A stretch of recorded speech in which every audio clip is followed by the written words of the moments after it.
Ini adalah video kehidupan camp Divisi 3 pasukan Marsose di Aceh. Satu peleton Marsose tinggal di sini, di dalam barak-barak yang tertata rapih di bawah komando Kapten Kloprok. Secara rutin, pasukan Marsose ini melakukan latihan tempur di lapangan camp. Pada 1936 itu, Perang Aceh Belanda secara resmi sudah berakhir.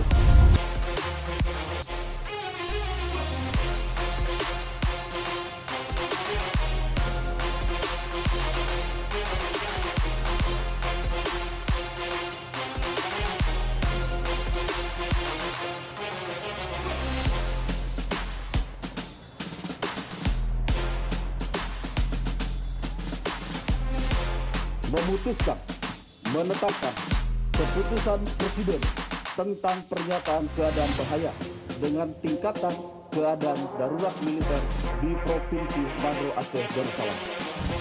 Perpanjangan darurat militer ini dapat dipersingkat atau diperpanjang lagi sesuai dengan hasil evaluasi tersebut. Iji ya cok nanggornya karena harta, karena ia menampok. Pergi tanya otap. Pasal ji orangnya oleh karena harta, oleh karena agama, oleh karena kemuliaan, oleh karena datu tu, oleh karena dumpa.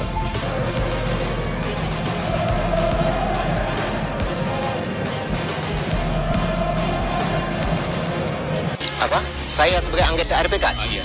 Itu tidak benar. Saya tidak ada urusan apapun dengan namanya Indonesia. Lahir dari ibu bapak saya.